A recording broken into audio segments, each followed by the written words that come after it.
كتابه بيمينه فيقول هاؤم اقرءوا كتابيه إني ظننت أني ملاق حسابيه فهو في عيشة راضية في جنة عالية قطوفها دانية كلوا واشربوا هنيئا بما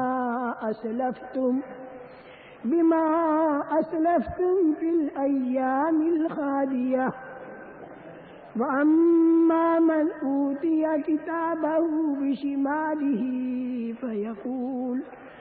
فيقول يا ليتني لم أوت كتابيه ولم أدر ما حسابيه يا ليتها كانت القاضية ما أغنى عني ماليه هلك عني سلطانيه خذوه فغلوه ثم الجحيم صلوه ثم في سلسلة ذرعها 70 ذراعا فاسلكوه.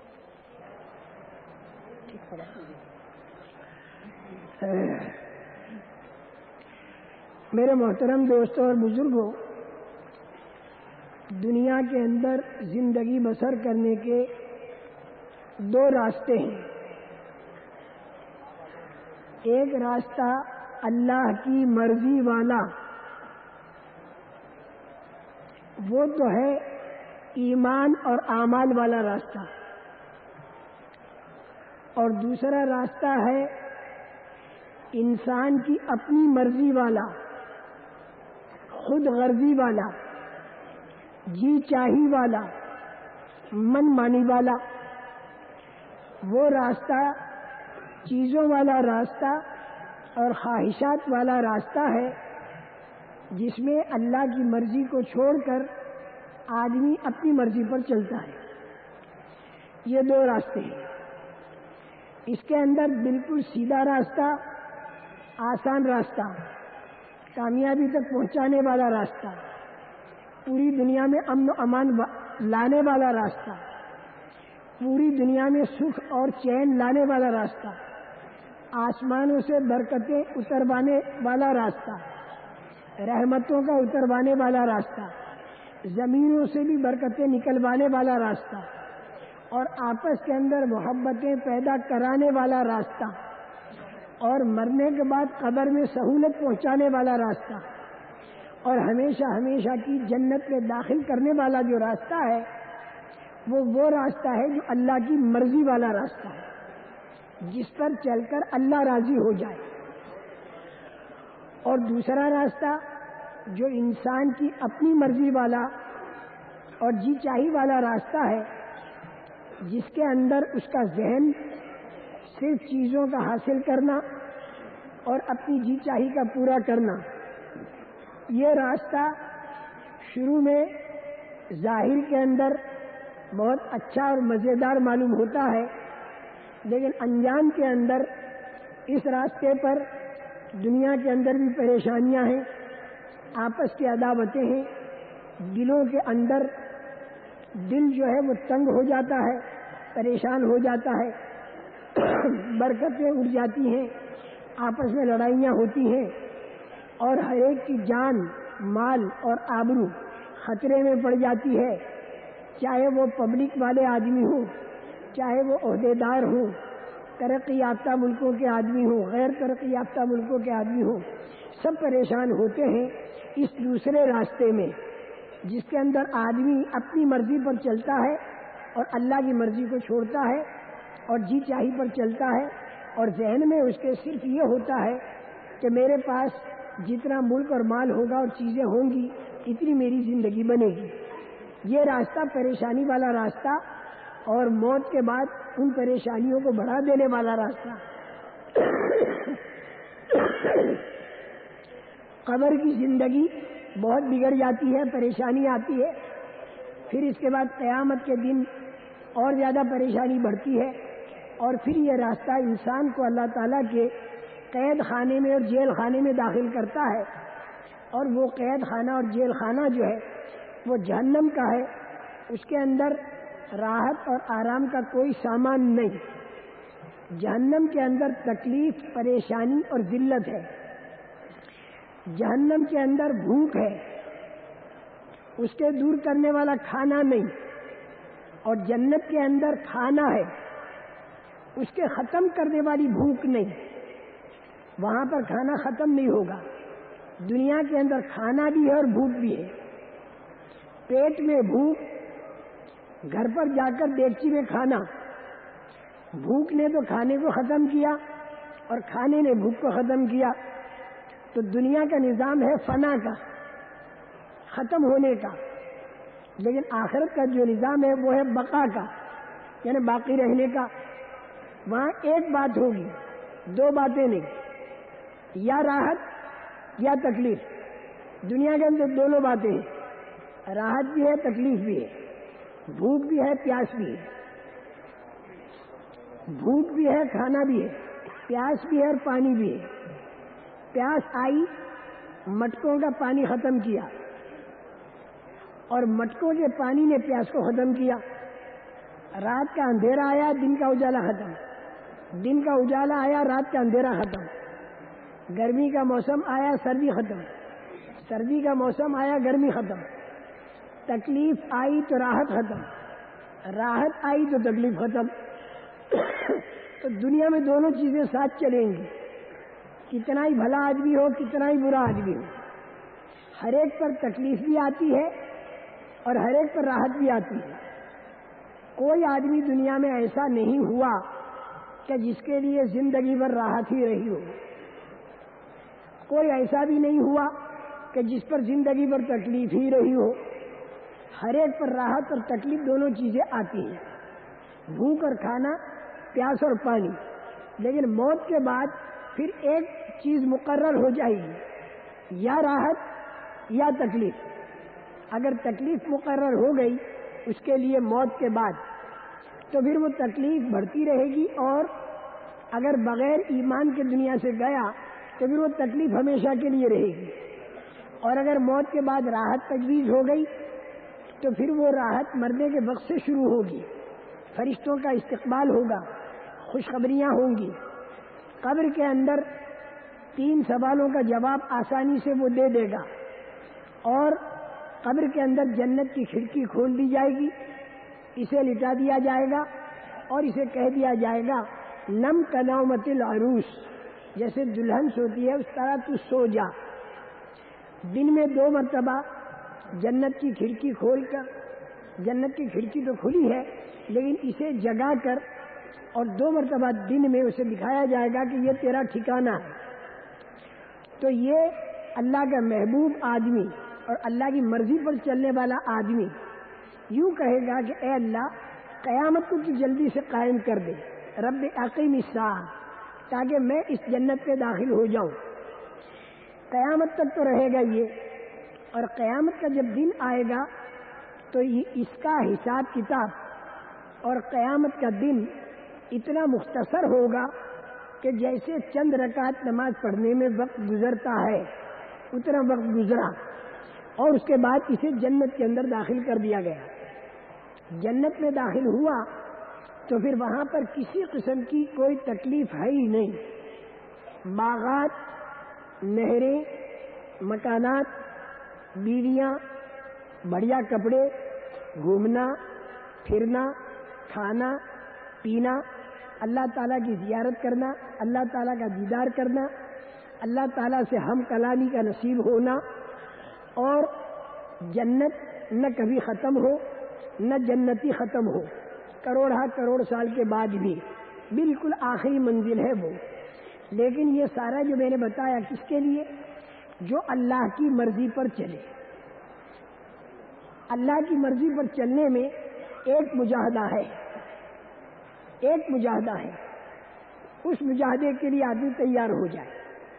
اللہ کی مرضی پر ویسے 60-70 سال کی عمر ہے، اس میں بھی 15 سال تو تقریباً گزر گئے بچپن کے، اور باقی اگر 61 سال بھی رہے یا 45 سال رہے 60 سال کی عمر والے کے، تو اس کے اندر سے راتیں تو گزر گئی سونے کے اندر، رہ گئے دن، تو وہ بھی بالکل آدھی چیز ہو گئی۔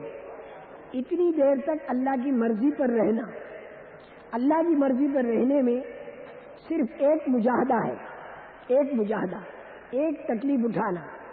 وہ کیا ہے؟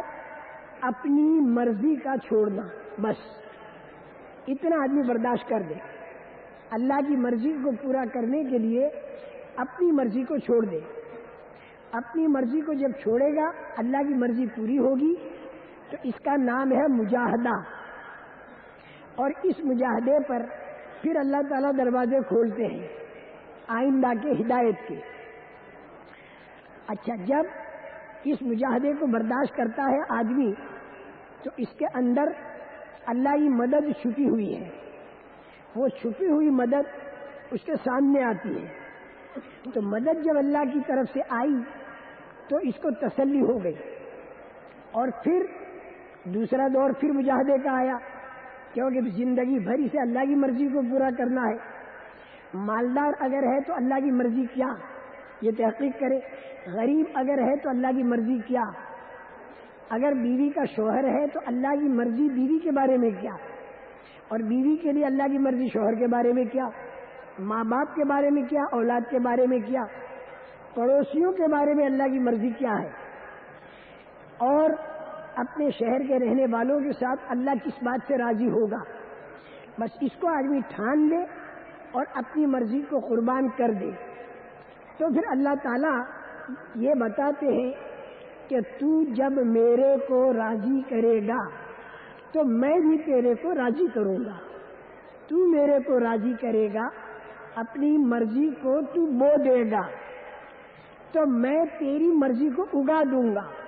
میں 10 من اناج بجائے پوری کچوری کھانے کے آدمی نے زمین میں ڈال دیے صحیح ترتیب سے، تو اس کے 100 من ہوتے ہیں۔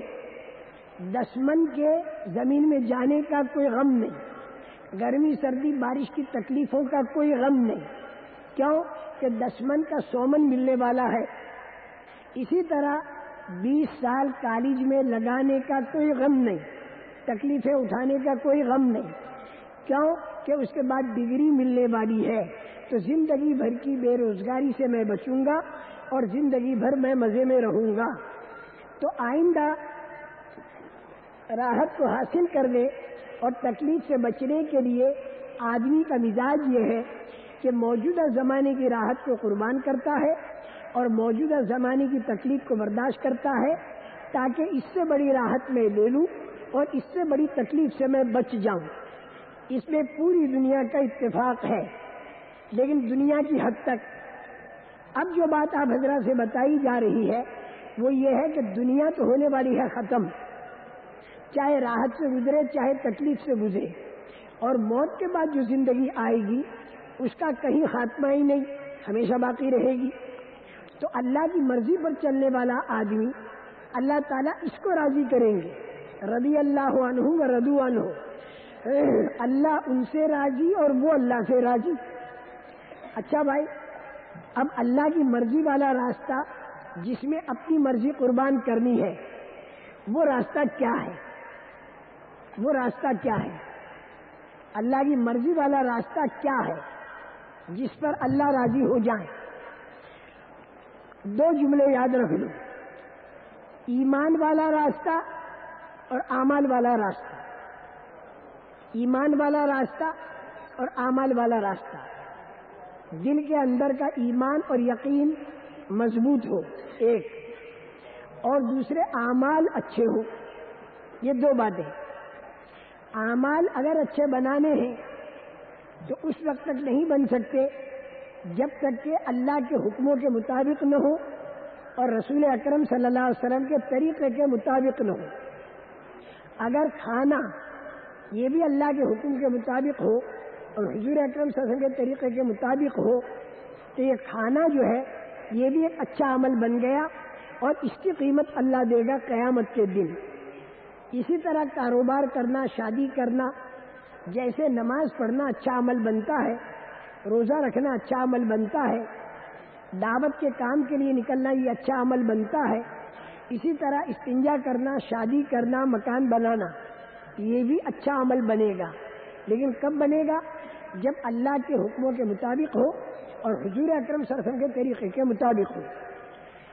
اچھا عمل بننے کے لیے اور اس کے قبول ہونے کے لیے سب سے پہلی جو شرط ہے وہ ایمان کی ہے۔ ایمان اتنی قیمتی دولت ہے کہ اگر اس کا ایک ذرہ لے کر آدمی اس دنیا سے گیا تو اسے کبھی نہ کبھی جنت کا ملنا طے ہے۔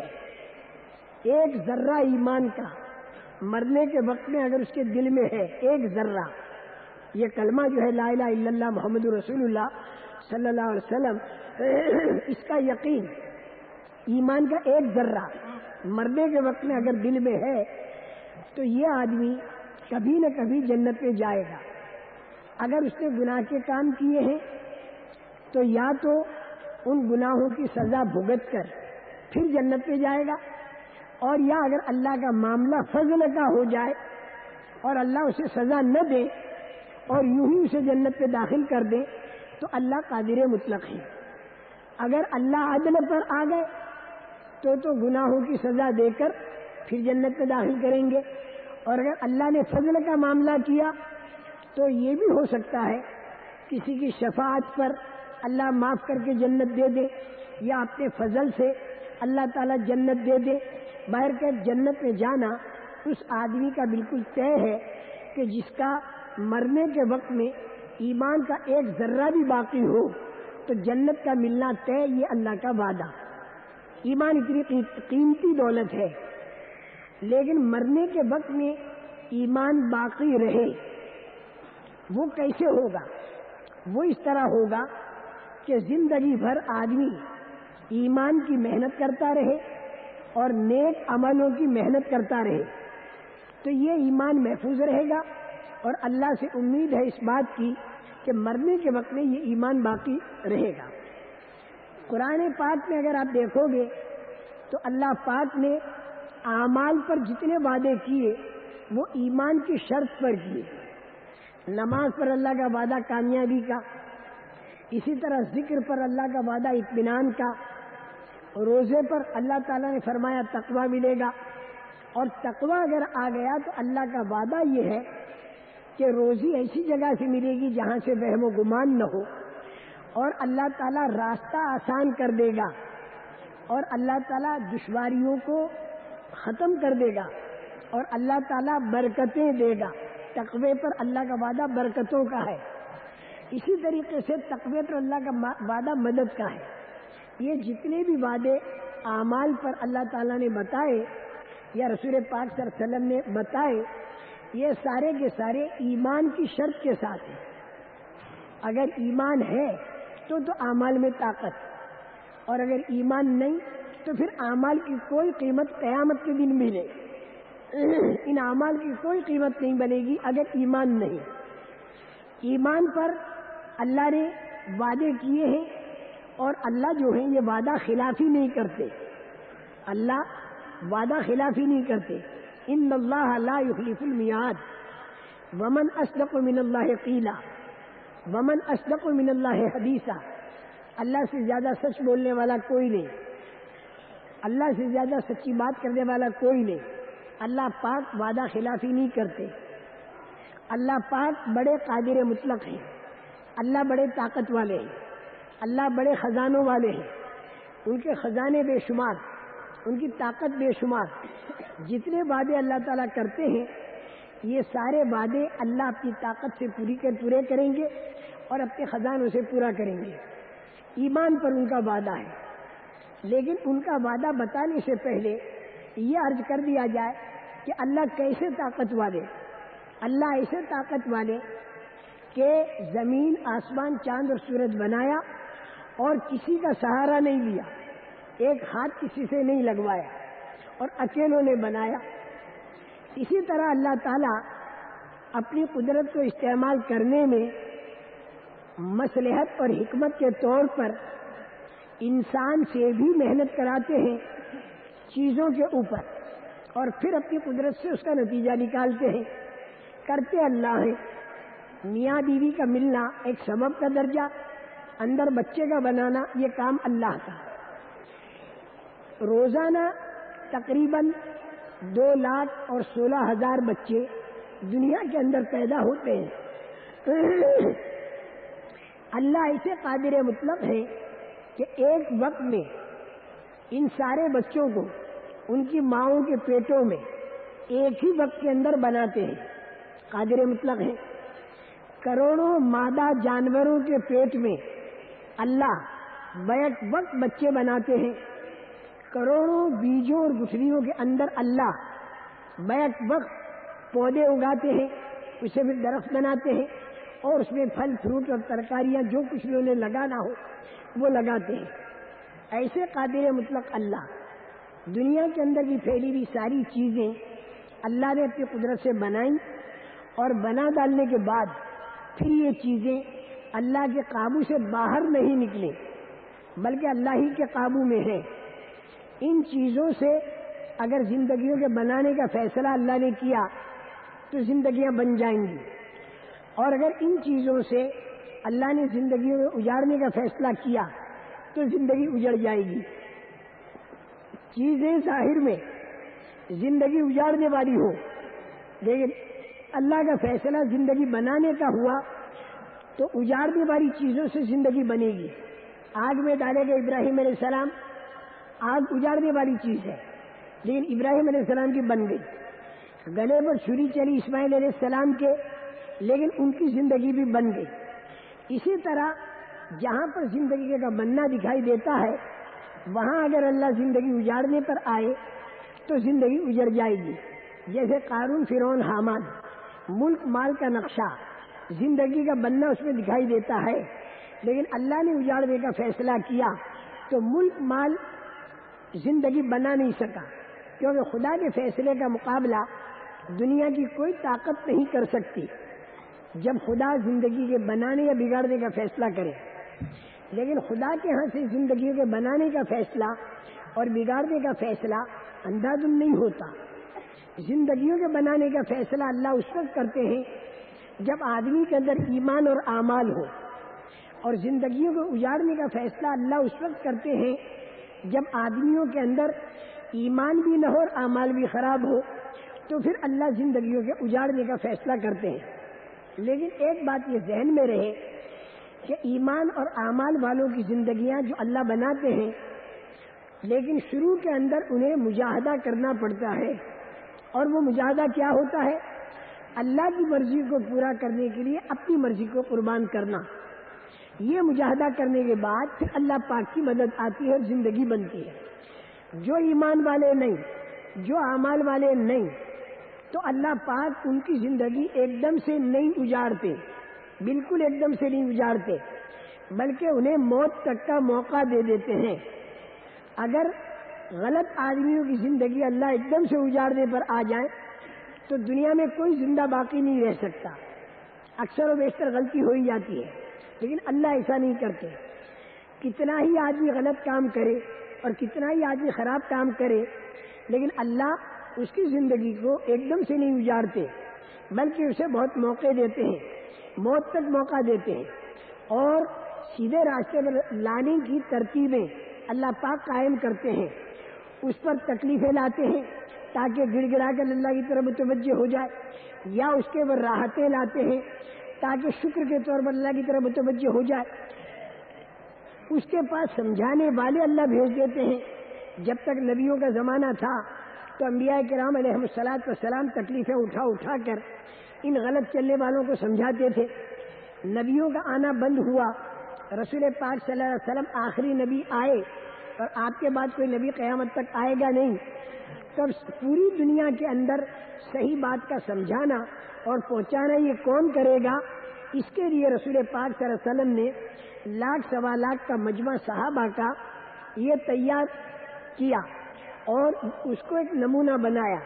اب قیامت تک آنے والی امت حضور اکرم صلی اللہ علیہ وسلم کے اس تربیت یافتہ مجمع کو سامنے رکھ کر اور اپنی زندگی کی ترتیب کو، جان مال کے استعمال کو اگر قائم کرے تو اس کے ذریعے انشاءاللہ ثم انشاءاللہ دنیا کے کونے کونے تک بسنے والے انسانوں تک ایمان والی بات، اعمال والی بات اور اللہ سے تعلق پیدا کرا دینے والی بات، دنیا میں امن و امان لانے والی بات اور مرنے کے بعد جنت دلوانے والی بات پوری دنیا کے اندر پہنچ سکتی ہے۔ اس بنا پر اللہ تعالیٰ خراب کام کرنے والوں کو بالکل جلدی سے زندگی ان کی نہیں اجاڑتے، بلکہ بہت موقع دیتے ہیں۔ لیکن ان موقع دینے کے باوجود اور سمجھانے والوں کے جانے کے باوجود اور اتار چڑھاؤ اللہ کی طرف سے جو راحتوں اور تکلیفوں کا ان پر آتا ہے، اس کے باوجود اگر آدمی اپنی جی چاہی پر رہا اور اپنی منمانی پر رہا اور اپنی خود غرضی پر رہا اور اپنے عناد پر رہا اور اپنے ضد پر رہا، تو پھر آخری درجے میں پھر اللہ پاک کی طرف سے جب پکڑ آتی ہے تو اللہ کی پکڑ آنے کے بعد دنیا کی بڑی بڑی طاقتیں اللہ کی پکڑ سے بچا نہیں سکتی۔ میں دوبارہ عرض کروں گا، اچانک تو اللہ غلطی کی اور فوراً پکڑا، اللہ ایسا نہیں کرتے۔ بہت کرم والے، بہت فضل والے، رحم والے بڑا موقع دیتے ہیں۔ نوح علیہ السلام کی قوم کو 950 سال کا موقع دیا، فرعون کو نہ معلوم کتنی لمبی مدت تک موقع دیا، اسی طرح قیصر کسریٰ کو موقع دیا، اسی طرح یاجوج ماجوج کو ہزاروں سال کا موقع دیا، ابھی وہ ذوالقرنین کی دیوار کے پیچھے ہے، اسی طرح دجال کو بھی موقع دیں گے۔ ہر ایک کو اللہ تعالیٰ جتنے غلط لوگ ہیں انہیں موقع دیتے ہیں، ایک دم سے اللہ تعالیٰ نہیں پکڑتے، لیکن موقع دینے کے باوجود جب آدمی اپنے اختیار کو، کیونکہ انسان میں اللہ نے 2 اختیار رکھے ہیں، اپنی مرضی پر چلنا یا اللہ کی مرضی پر چلنا، تو اگر یہ انسان اپنے اختیار کو اللہ کی مرضی پر لے لے تو اس کی زندگی بن جائے گی، اور اپنی مرضی پر چلتا رہے تو اس کی زندگی بگڑ جائے گی۔ تو یہ انسان جب اپنے اختیار کو اپنی مرضی پر چلاتا رہا اور خراب کام کرتا رہا، اللہ نے ٹھیک ہونے کے موقع دیے پھر بھی نہیں ہوا، تو پھر اخیر میں جب اللہ کی پکڑ آتی ہے تو یہ غلط آدمی کو اللہ کی پکڑ سے بچانے کے لیے دنیا کی ساری طاقتیں مل کر نہیں بچا سکتی، اور دنیا کا سارا سرمایہ دار مل کر غلط آدمی کو خدا کی پکڑ سے بچا نہیں سکتے۔ دنیا کی کوئی طاقت خدا کی پکڑ سے بچا نہیں سکتی۔ فرعون پر خدا کی پکڑ آئی تو پورا لشکر اس کے ساتھ میں تھا، بچا نہیں سکا، اور قارون پر خدا کی پکڑ آئی تو مال اس کا سارا، مال کی کنجیاں وغیرہ سب اس کے گھر کے اندر تھیں، مال بھی تھا، لیکن وہ اسے دھنسنے سے بچا نہیں سکا۔ کوئی طاقت بچا نہیں سکتی اللہ کی پکڑ سے، بلکہ اس سے بھی آگے ترقی کر کے اگر یہ بات کہی جائے تو غلط نہیں ہوگی کہ جیسے مادی طاقتیں اللہ کی پکڑ سے نہیں بچا سکتی، اسی طرح جو روحانی طاقتیں ہیں یہ روحانی طاقتیں بھی اللہ کی پکڑ سے نہیں بچا سکتی۔ یہاں تک کہ جب اللہ کی پکڑ آئی تو نوح علیہ السلام کی روحانی طاقت اپنے بیٹے کو نہیں بچا سکی، ابراہیم علیہ السلام کی روحانی طاقت اپنے باپ کو نہیں بچا سکی۔ یہ یاد رکھنا، روحانی طاقتوں کا کام اللہ کی پکڑ سے بچانا نہیں، بلکہ جب اللہ کی پکڑ آنے والی ہو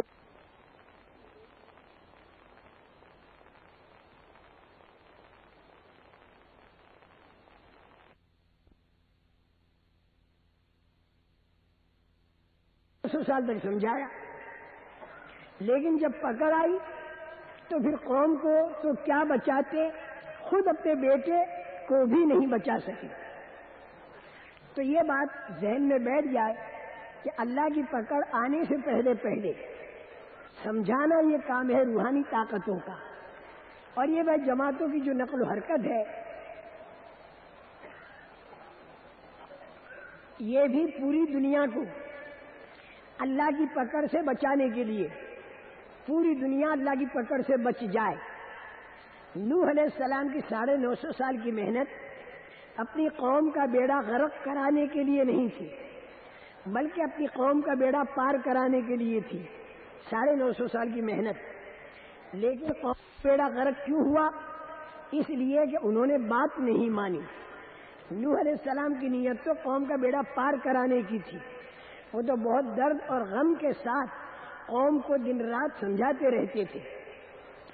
اسی طرح میرے محترم دوستو، یہ جو ہماری جماعتوں کی نقل و حرکت جہاں جہاں ہو رہی ہے، تو ہم سب کی نیت کسی کا بیڑا غرق کرانے کی نہ ہو۔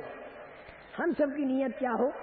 پوری دنیا کے بسنے والے انسانوں کا تعلق اللہ کی ذات سے ہو جائے اور وہ بھلے عملوں پر آ جائیں، تاکہ ان کے بیڑے پار ہو جائیں۔ کسی کا بیڑا ہمیں غرق نہیں کرانا، کسی کا بھی، سب کے بیڑے پار کرانے ہیں، لیکن سب کے بیڑے پار اس وقت ہوں گے جب کہ اللہ کا تعلق انہیں ملے، اللہ کی ذات کا یقین انہیں ملے اور اعمال ان کے اچھے ہو جائیں۔ لیکن پوری دنیا اللہ کے وعدوں پر یقین کر کے اپنے اعمال کو اچھا کرے، اس کے لیے پہلی صدی کا نمونہ تو صحابہ تھے۔ ان کی پاکیزہ زندگی کو جب لوگوں نے دیکھا تو لوگ جوک در جوک ایمان کی طرف متوجہ ہوئے، اور آج کے زمانے میں پوری دنیا کے بسنے والے انسان اگر ان کلمہ پڑھنے والوں کی زندگی کو پاکیزہ دیکھیں گے، ان کی ایمان کی طاقت کو دیکھیں گے اور ان کے اعمال کے بھلا ہونے کو دیکھیں گے، تو اللہ کی ذات سے امید ہے کہ ان کا رخ اللہ کی طرف ہوگا۔ اب میں آپ حضرات کو یہ عرض کروں کہ وہ ایمان پر اتنی بڑی طاقت رکھنے والے اللہ کے کیا کیا وعدے ہیں۔ اللہ کا وعدہ ایک تو جنت کے دینے کا ہے، وہاں پر ہمیشہ ہمیشہ کے لیے راحت اور آرام رہے گا۔ اللہ کے بہت سے وعدے اس دنیا کے بارے میں بھی ایمان پر ہیں۔ ایک وعدہ اللہ کا کامیابی کا ہے ایمان پر، قد افلح المؤمنون الذین هم فی صلاتهم خاشعون۔ وہ اعمال بعد میں بتائے، پہلے ایمان پر کامیابی کا وعدہ، ایمان پر سر بلندی کا وعدہ، انتم الاعلون ان کنتم مؤمنین، یہ سر بلندی کا وعدہ، ایمان پر عزت کا وعدہ، وللہ العزت ولرسولہ وللمؤمنین، عزت اللہ کی طرف سے چلتی ہے، رسول کے راستے سے آتی ہے اور ایمان والوں کو ملتی ہے، تو عزت کا وعدہ۔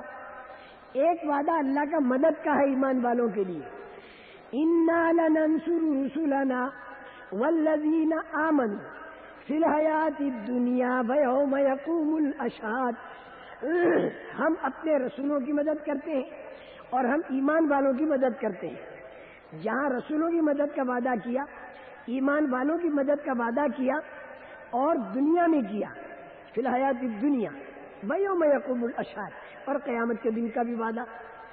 تو کامیابی، سربلندی، عزت، مدد اور پریشانیوں سے چھٹکارے کا وعدہ، وَكَذَلِكَ نُنْجِي الْمُؤْمِنِينَ، ایمان والوں کو ہم نجات دیں گے۔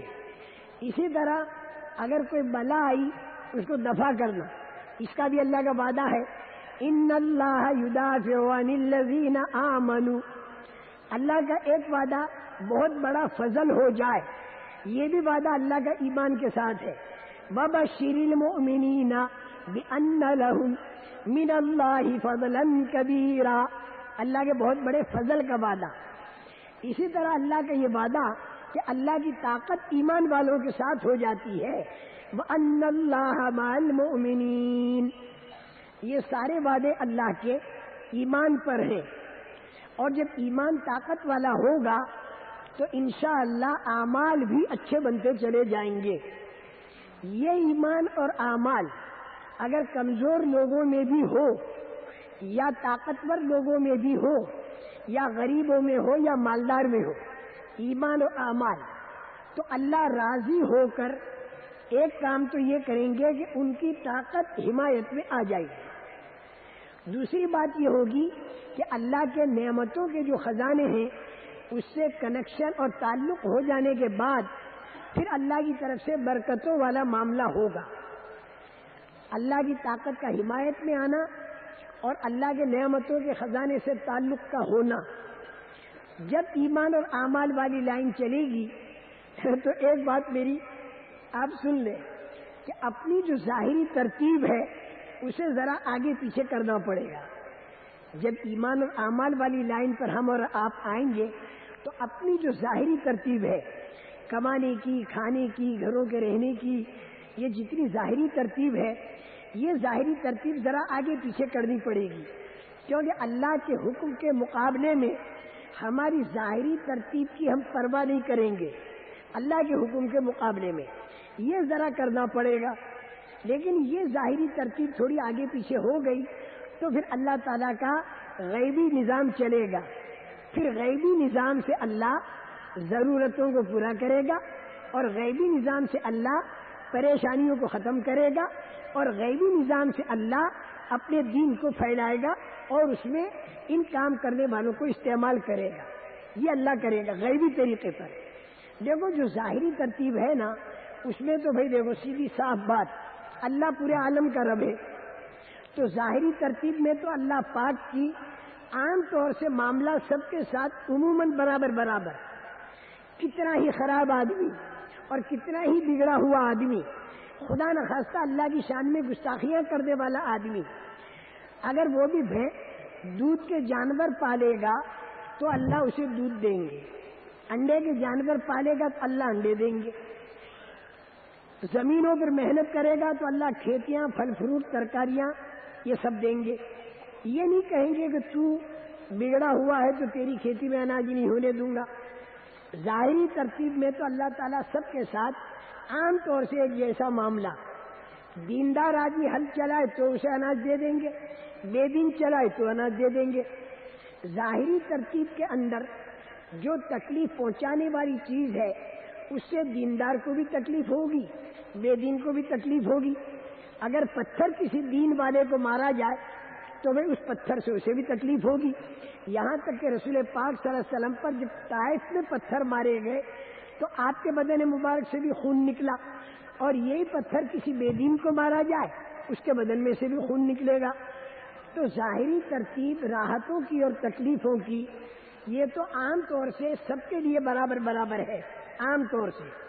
البتہ جو ایمان اور اعمال والے ہوتے ہیں وہ اپنی ظاہری ترتیبوں کو آگے پیچھے کرتے ہیں تو اس میں ان پر تھوڑی تکلیف آتی ہے، جیسے پیٹوں پر پتھر باندھنا، دانتوں سے پتے چابنا، صحابہ کے دور میں آپ نے سنا ہوگا، اور طرح طرح کی تکلیفوں کا اٹھانا، بھوک انہیں آتی تھی تو تکلیف ہوتی تھی۔ ظاہری ترتیب کو آگے پیچھے ہونے کی تکلیف اور مجاہدے کو آدمی برداشت کرے اور حکم اللہ کا پورا کرے، ایمان اور اعمال کی لائن والا، تو پھر اس کے لیے اللہ کا غیبی انتظام ہوگا ضرورتوں کے پورا کرنے کا، پریشانیوں کے ختم کرنے کا، اور اللہ کے دین کے پھیلانے کا۔ یہ تینوں چیزیں اللہ پاک غیبی طریقے پر کریں گے، اور جو غیبی طریقہ ہے وہ دکھائی نہیں دیتا، جب سامنے آتا ہے تو دکھائی دیتا ہے۔ اب اس کی آپ حضرات مثالیں سن لیں۔ بنی اسرائیل بالکل کمزور، کم طاقت اور کم تعداد، لیکن انہوں نے موسیٰ علیہ السلام کی تربیت میں ایمان اور اعمال والا راستہ اختیار کیا۔ اس راستے کے اختیار کرنے میں ان کی پریشانیوں کی جو ظاہری ترتیب تھی وہ بہت آگے پیچھے ہوئی، ضرورتوں کی جو ظاہری ترتیب تھی یہ بھی بہت آگے پیچھے ہوئی، لیکن انہوں نے اللہ کے حکم کو نہیں توڑا، ایمان اور اعمال والی لائن کو نہیں چھوڑا۔ ظاہری ترتیب ضرورتوں کے پورا ہونے کی چاہے آگے پیچھے ہو جائے سب برداشت کر دی۔ اب بعد میں اللہ کی غیبی مدد آ گئی۔ مثلا اللہ پاک نے حضرت موسیٰ علیہ السلام کے ذریعے بنی اسرائیل سے یہ ارشاد فرمایا، ان اسری بعبادی، میرے ان بندوں کو لو اور مصر سے نکل جاؤ۔ اب ظاہر ہے جب تک مصر میں تھے چاہے فرعون کے آدمی انہیں مارتے تھے، پیٹتے تھے، ذلیل کرتے تھے، کچھ بھی تھے، لیکن اب تک کام دھندا کرتے تھے اور کھاتے کماتے تھے۔ اب حکم اللہ کا آیا کہ مصر کو چھوڑ دو، ان اسر بعبادی، میرے بندوں کو لے کے نکل جاؤ۔ اب یہ اللہ کا حکم ہے۔ اس حکم کو جب پورا کرتے ہیں تو اپنی ظاہری ترتیب آگے پیچھے ہوتی ہے کھانے کمانے کی، اور پریشانی جو فرعون کی طرف سے تھی وہ بھی بڑھ جاتی ہے۔ کیونکہ وہ پیچھا کرے گا. تو پریشانی بھی ظاہر میں بڑھ گئی اور اپنی ضرورتوں کے پورا ہونے کی ظاہری ترتیب آگے پیچھے ہو گئی. اسے انہوں نے گوارا کیا، لیکن حکم خدا کا ہمیں نہیں توڑنا. نکل گئے. پیچھے سے فرعون اپنے لاؤ لشکر کو لے کر آ گیا، سامنے سے سمندر. کھانے کمانے کی ضرورتوں کے پورا کرنے کی ظاہری ترتیب مصر کی چھوٹ گئی، اور یہ بیچارے بیچ میں ایک بہت بڑے مجاہدے میں آ گئے. اور انہوں نے کہا بھی حضرت موسیٰ علیہ السلام سے، انا لمدرکون، حضرت ہم تو پکڑے گئے. لیکن حضرت موسیٰ علیہ السلام اللہ کا جو غیبی وعدہ تھا، اللہ کا غیبی وعدہ تھا، کیا وعدہ تھا؟ لا تخاف درکم ولا تخشا، یہ اللہ کا وعدہ تھا. ڈرنا مت کہ تمہیں فرعون پکڑ لے، اور دوسری بھی کسی بات سے مت ڈرنا، یہ اللہ کا وعدہ تھا.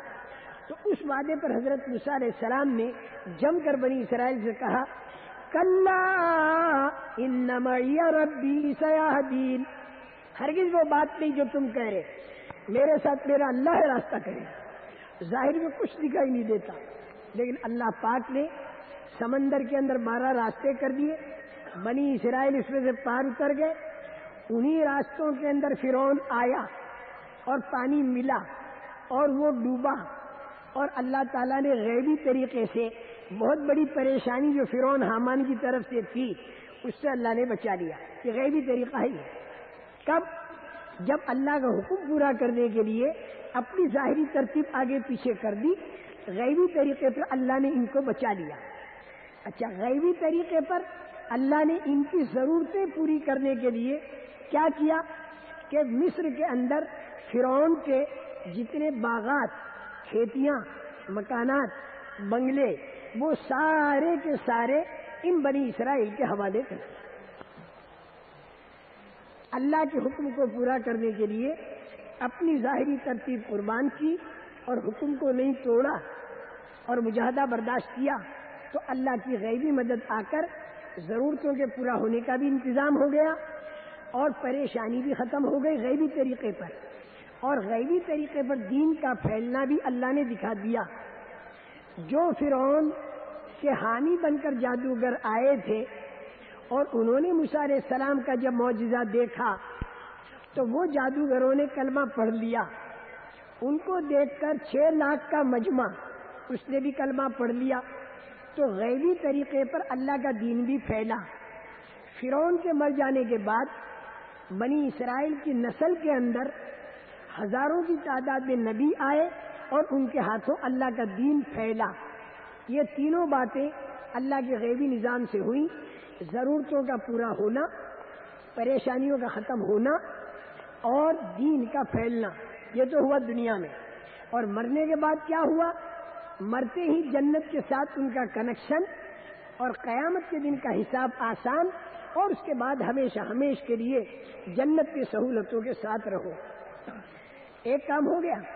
یہی بنی اسرائیل جب فرعون ڈوب چکا، اس کے بعد ان پر ایک دوسرا حکم آیا کہ یہ تو تمہارا وطن اصلی نہیں، مصر، شام سے آ کر بسے ہو یہاں، کیونکہ حضرت یوسف علیہ السلام فلسطین سے آ کر بسے تھے یہاں. اب تمہارا جو اصلی وطن ہے شام، بیت المقدس وغیرہ، اب تم لوگ وہاں چلو. اور وہاں پر لوگ خراب قسم کے، سرکش قسم کے قبضہ کیے ہوئے ہیں، دین کو مٹانے والے. تو ان دین کے مٹانے والوں کو تم وہاں سے جدا کر دو تاکہ تم وہاں پر اللہ کے دین کو پھیلا سکو اور لوگوں کا اللہ سے تعلق جوڑ سکو.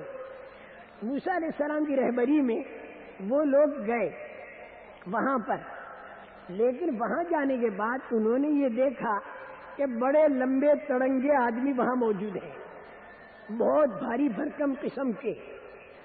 حضرت موسیٰ علیہ السلام نے اللہ کا وعدہ سنایا کہ تم داخل ہو جاؤ، مدد اللہ کی آئے گی. لیکن یہاں ان سے کیا چوک ہوئی کہ اللہ کے حکم کو نہ دیکھا بلکہ ظاہری ترتیب کو دیکھا. ظاہری ترتیب کیا تھی؟ اتنے لمبے تڑنگے آدمیوں سے اگر ہم مقابلہ کریں گے تو یہ ہم کو پیس دیں گے، دوسری بات انہوں نے کیا دیکھی کہ فرعون جیسا روڑا ختم ہوا، چین کے ساتھ مصر میں رہ کر زندگی بسر کرتے. اب یہ دوسری بات آ گئی، اب ان سے مقابلہ کرو. ان سے مقابلہ کرنے کے جائیں گے تو ہمیں پیس دیں گے. اس بنا پر انہوں نے ظاہری ترتیب پریشانی کی دیکھی اور حکم چھوڑ دیا.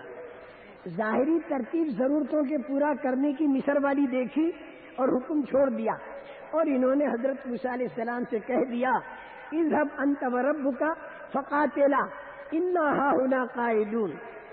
اللہ کے نبی آپ اور آپ کا پروردگار کر دو جو کرنا ہے، ہم تو یہاں سے واپس جائیں گے. ہم تو واپس جائیں گے.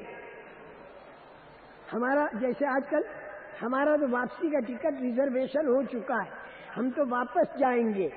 انہوں نے یہ کہا کہ ہم تو واپس جائیں گے، لیکن وہاں کھلا ہوا حکم تھا، اسے چھوڑا. کیوں؟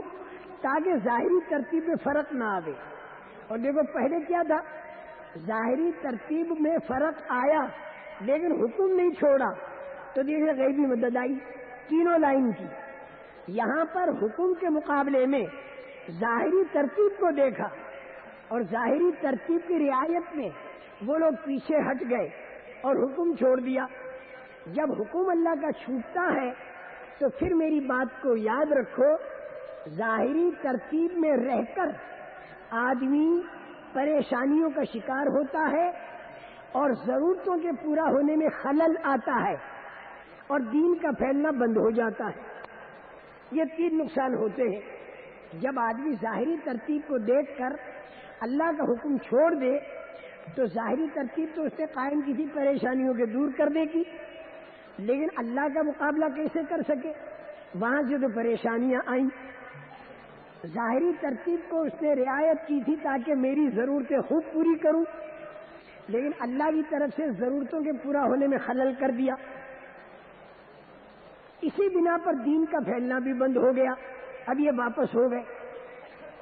میدان تیہ جس کو صحرائے سینا کہتے ہیں، فاصلہ اس کا زیادہ لمبا چوڑا نہیں، لیکن اللہ پاک کی جب عنایت ہٹ گئی تو وہ فاصلہ جو تمہیں طے ہوتا وہ 40 سال لگ گئے وہاں پر، اور اپنے وطن یعنی اپنے مصر میں نہیں پہنچ سکے. ذہن کیا تھا؟ فرعون تو گیا، مزے سے رہیں گے، ان سے کون مقابلہ کرے؟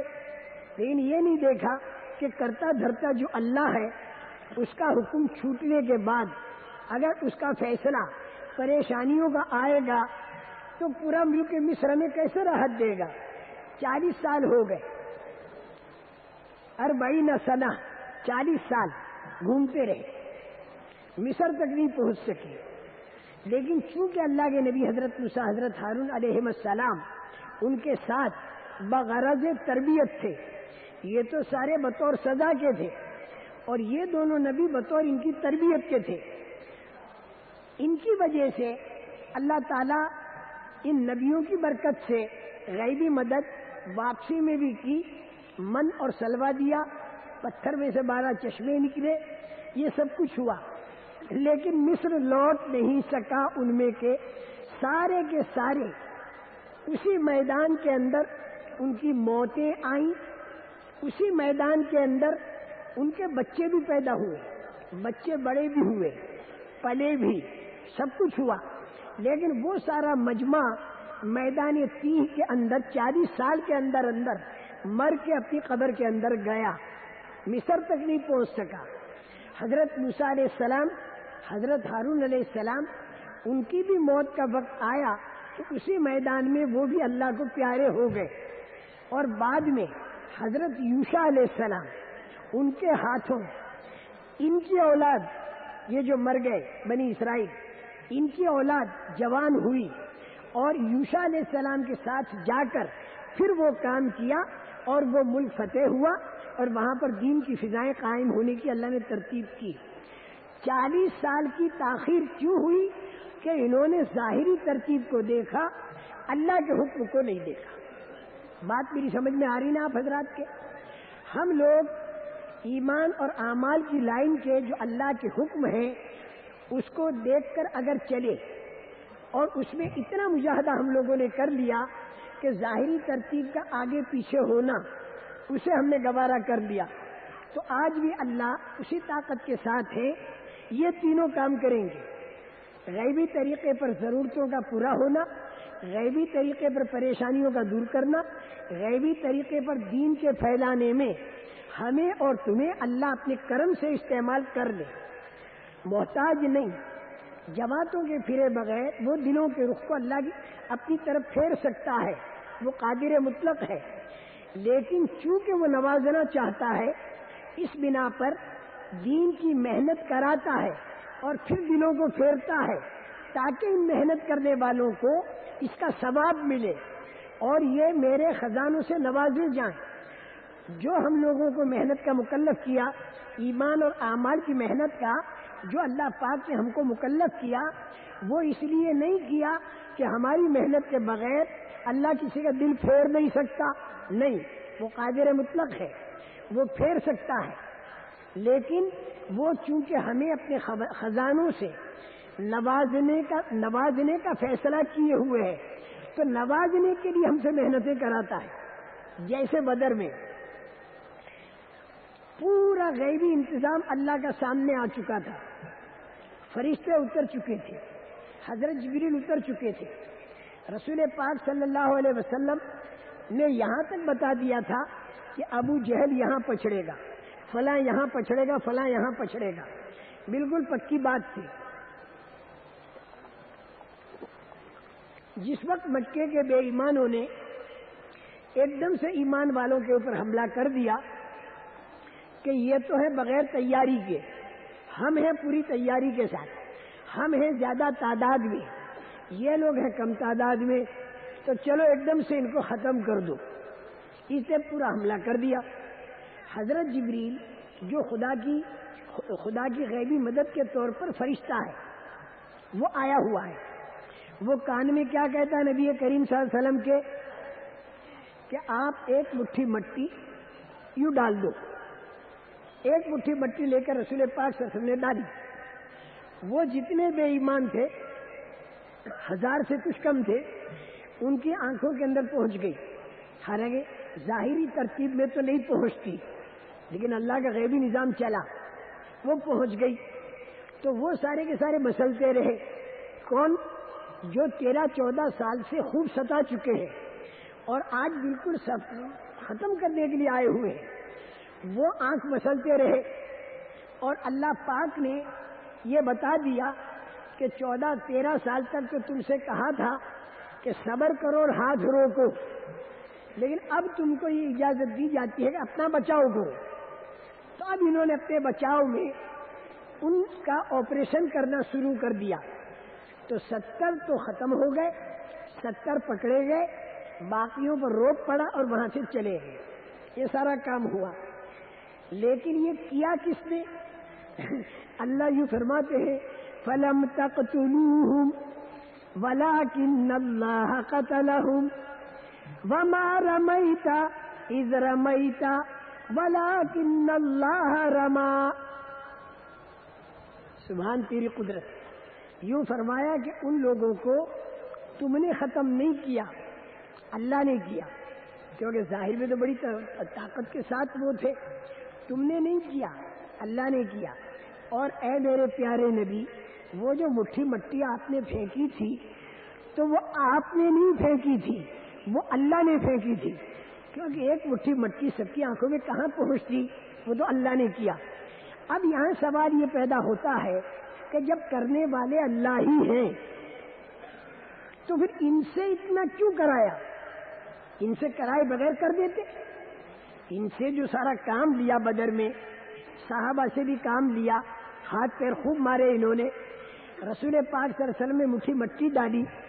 جب اللہ کہہ رہے کہ کرنے والے تم نہیں، کرنے والا میں، فَلَمْ تَقْتُلُوهُمْ وَلَكِنَّ اللَّهَ قَتَلَهُمْ وَمَا رَمَيْتَ إِذْ رَمَيْتَ وَلَكِنَّ اللَّهَ رَمَى. تم نے نہیں وہ مٹی تم نے نہیں پھینکی، جب پھینکی تھی وہ اللہ نے پھینکی. اب اللہ تعالیٰ یہ بتا رہے ہیں کہ جب کرنا مجھے ہی ہے تو تم سے یہ کیوں کرایا؟ کیا ہے؟ وَلِيُبْلِيَ الْمُؤْمِنِينَ مِنْهُ بَلَاءً حَسَنًا۔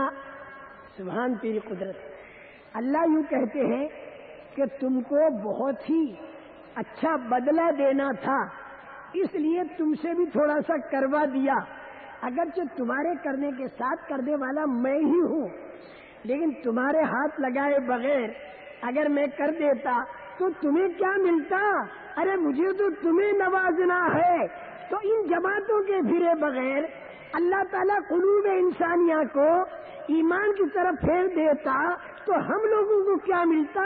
یہ اس کا کرم اور احسان ہے کہ بسترے اٹھوا کر وہ محنتیں کرا رہا ہے اور آگے ہدایت تو خود ہی پھیلا رہا ہے، کر تو وہی رہا ہے، لیکن تھوڑا سا ہم کو استعمال کر رہا ہے اپنے کرم سے تاکہ وہ اپنی عطایا سے نوازے اور اپنے خزانوں سے ہمارا کنیکشن قائم کر کے ہمیں اس کا بہت بڑا بدلہ دے۔ اس بنا پر میرے محترم دوستو، ایمان کے معنی تو یہ ہے کہ ذہن میں یہ بٹھا لو کہ کرنے والے اللہ ہیں۔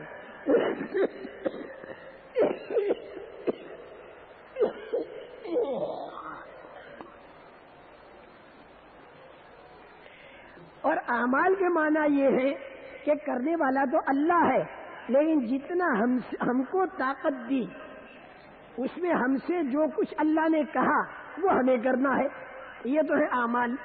اور دل کے اندر کا یقین کیا ہو کہ کرنے والی ذات اللہ کی ہے، نیت کرے، ارادہ کرے، عمل کرے، اللہ پر یقین کرے تو پھر اللہ تعالیٰ اس کے نتیجے کو نکالتے ہیں۔ سمجھ میں آئی نا بات؟ بس اب آپ حضرات اس بات کو طے کریں کہ ایمان اور اعمال کے لیے ہمیں جو ظاہری ترتیب قربان کرنی پڑے ہم اسے قربان کر دیں گے، لیکن امر اللہ کا حکم نہیں چھوڑیں گے۔ تو اس پر اللہ پاک وہ 3 باتیں کر دے گا دنیا میں، اور آخرت کے اندر بڑے بڑے اونچے درجات مرحمت فرمائے گا۔ اچھا، ایک مثال تو میں نے بنی اسرائیل کی دی، دوسری مثال آپ صحابہ کی لے لو۔ صحابہ کمزور تھے، کم طاقت تھے، کم تعداد تھے ہر لائن میں، لیکن انہوں نے اللہ کے حکم کو پورا کرنے کے لیے اپنی ظاہری ترتیبیں بہت قربان کی۔ مکے میں بھی دیکھو تو خوب قربانی دی، ظاہری ترتیب انہوں نے چھوڑی۔ اگر حکم پورا کرنے کے لیے حضرت ابو سلمہ کو اپنی بیوی ام سلمہ چھوڑنی پڑی تو چھوڑ دی، اور حضرت ام سلمہ کو اپنا بچہ چھوڑنا پڑا تو چھوڑ دیا، لیکن حکم پورا کیا۔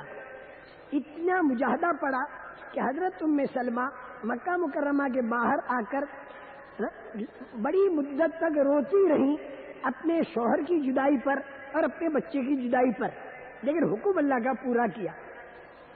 حضرت صہیب رومی رضی اللہ تعالیٰ عنہ کو اللہ کا حکم پورا کرنے کے لیے مال چھوڑنا پڑا تو انہوں نے مال پورا چھوڑ دیا۔ حضرت ابوبکر صدیق رضی اللہ تعالیٰ عنہ کو اللہ کا حکم پورا کرنے کے لیے پورا مال لے جانے کی ضرورت پیش آئی تو سارا کا سارا مال لے گئے۔ اسی طرح مہاجرین صحابہ کو اللہ کا حکم پورا کرنے کے لیے وطن کو ایک دم سے چھوڑنا پڑا تو ہمیشہ کے لیے وطن کو چھوڑ دیا۔ مدینے والوں کو اللہ کا حکم پورا کرنے کے لیے ان وطن کے چھوڑنے والے مہاجرین کا ساتھ دینے میں جو کچھ کرنا پڑا ان مدینے کے انصار نے وہ کیا اللہ کا حکم پورا کرنے کے لیے، اور اتنا کیا کہ جتنی ظاہری ترتیب تھی وہ آگے پیچھے ہو گئی، یہاں تک کہ پیٹوں پر پتھر باندھنے پڑے، دانتوں سے پتے چابنے پڑے، اس لیے نہیں کہ وہ کاروبار میں سست تھے، بلکہ اللہ کا حکم اور اللہ کے دین کا تقاضا اتنا ان پر آیا کہ انہیں کمانے کا وقت نہیں ملا، اور مقدر کے فاقے ان پر تھے وہ انہوں نے برداشت کر لیے۔ ساتھ ساتھ